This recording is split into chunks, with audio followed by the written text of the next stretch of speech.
You walk into a supermarket. Fluorescent lights hum overhead. Your cart squeaks against the tile. Nothing here should feel dangerous. But somewhere underneath your calm, rational mind, something ancient is running a very old program. Why does fresh bread pull you toward the back of the store? Why does red packaging catch your eye before anything else? The real answer is far stranger than marketing. Your brain doesn't know it's in a supermarket. It thinks it's in a jungle. For most of human history, there were no aisles. There was only land, weather, and the quiet math of survival. Your ancestors spent nearly 200,000 years as foragers, scanning landscapes for food that could keep them alive one more day. That skill didn't disappear when humans built cities. It just changed jobs. Today, it runs quietly every time you push a cart down aisle 9. In the 1970s, biologist Eric Charnoff studied how animals decide when to leave a patch of food and search for a new one. He called it the marginal value theorem. In plain English, every forager runs a hidden calculation. Is this patch still worth staying in, or is it time to move on? Your ancestors asked this question constantly without ever writing it down. That same calculation still runs in your head today, except the patch isn't a berry bush anymore. It's a shelf. You linger where the yield feels good. A deal. Something unexpected. You leave quickly when a section feels picked over. You're not being indecisive. You're foraging. Think about the last time a store layout felt instantly calming or instantly overwhelming.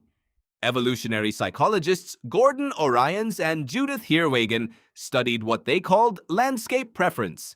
Humans, across cultures, tend to feel safest in open landscapes with clear sightlines to the horizon.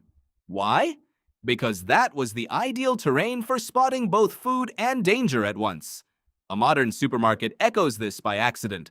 Long aisles, elevated shelves you can scan from a distance, wide, open entrances. Store designers didn't need to study evolution to build this. They just noticed that the layouts making people feel calm enough to keep shopping happened to resemble the landscapes your ancestors trusted most.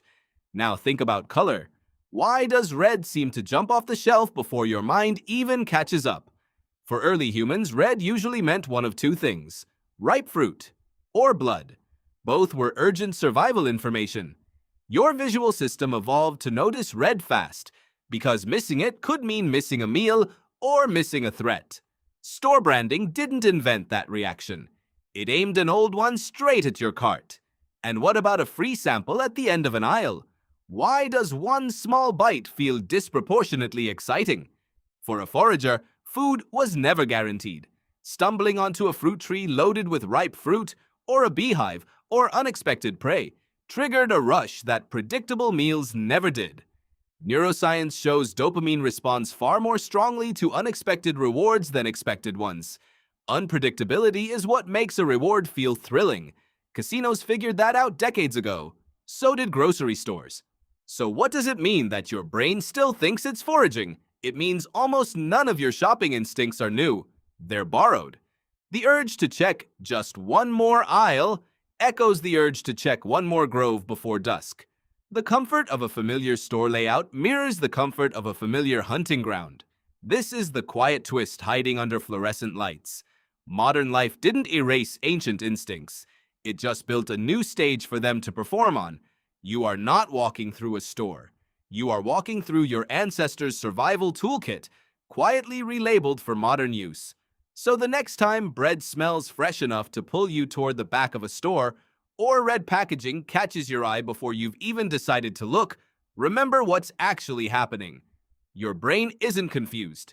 It's doing exactly what it was built to do, in the only environment it knew for nearly all of human history. It's foraging.